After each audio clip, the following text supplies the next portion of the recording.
What's up, family? Welcome to Ask to My Ops, where we challenge you to stop playing and start pushing.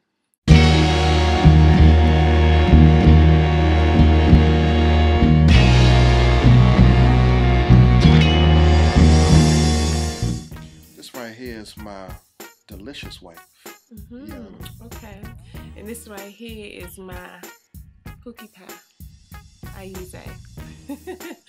What's up, y'all? This is my husband, my baby, my boy. And that's my delicious wife. Okay.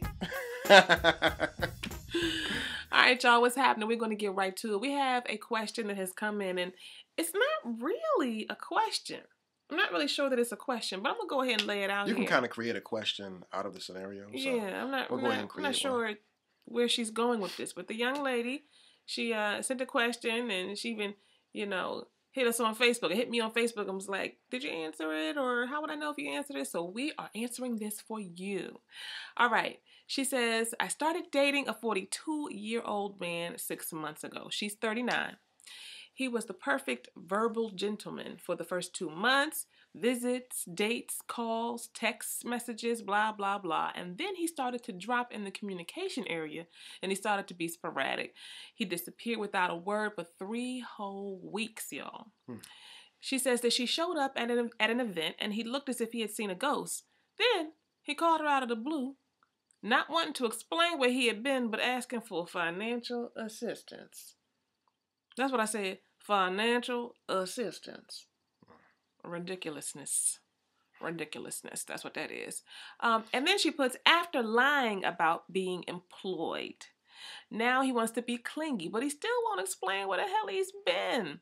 He doesn't have his own place, but on some occasions he'll call and ask to come over. When I agree, he says, open the door. He outside the house already. No, I am not feeling that. She says, I am assuming that he's always casing my street to see if I'm having company. And to top it off, he always has an overnight bag. Really? Okay, interesting. No, I have not given him the money, she says. I have my own house, my own car, I have a job, and still I struggle. Please help. Recently, I had 2 anxiety attacks because of emotional stress. This brother is very active in church, but when he walks out the doors of the sanctuary, he is something else. My question to you is, what have you given him? You say you haven't given him any money, but what have you given him to kind of create this like fatal attraction type situation? Why you say it's fatal attraction? I mean, well, it's attraction that's totally overboard, totally unjustified, especially if you haven't given him any energy. But if you have given them energy, I wonder what type of energy you've given them. Have you slept with them, basically? That's what I would like to know. And then you say he's a totally different guy when he's inside the church, and when he steps out, he just transforms into like a parasite to somebody that's like just trying to leech onto you.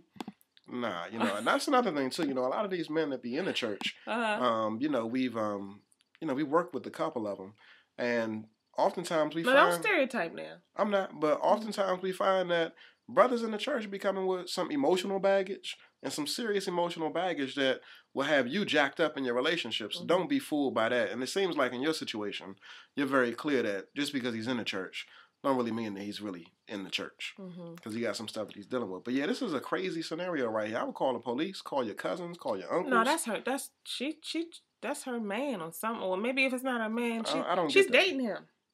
No, she's not dating him.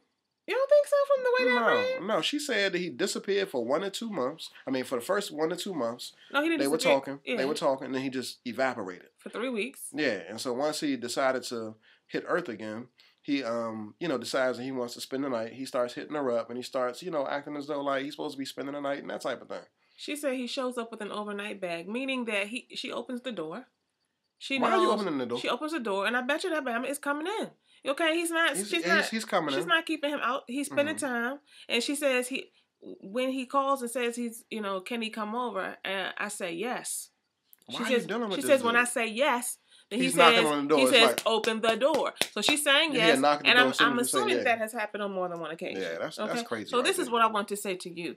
You have listed out all of these problems, right? That relationship. All of these red flags. I guess you wanted to get some confirmation, my dear, that this is some foolishness. It is some ridiculousness. Yes, I mean, Why would you be dealing with somebody with all of those kinds of issues who does not respect you enough to be able to be upfront with you and be transparent with you about where he is and what's going on as you all are just beginning to build a relationship, who calls you and says, can I come over? And then you say, yeah, he like, knock, knock, who has the audacity.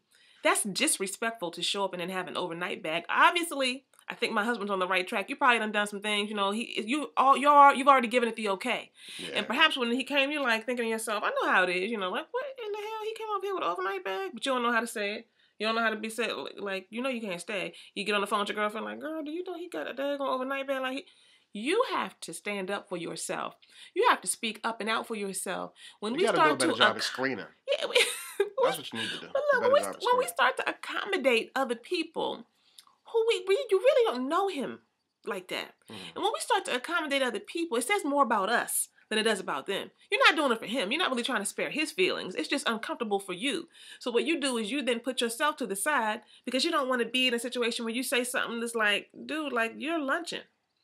DMV people, y'all know what that means. You tripping. You got me twisted. You know, I don't get down like that. You have to be able to say some things to some people sometimes, because when you don't set boundaries, when you don't have a clear sense of what's good and what's not, and you do not implement and demonstrate things in the way you roll to let people know this is who I am and this is what I stand for and this is what I'm not getting down with, then you get anything knocking at your door. You get everything at your feet. And that's where you are right now. So if you needed some confirmation, shut it down, lock the door, start over. He ain't the one. Did you really need to ask? I guess you did. But you know what? The only way you're going to get to something good is to stop playing and start pushing.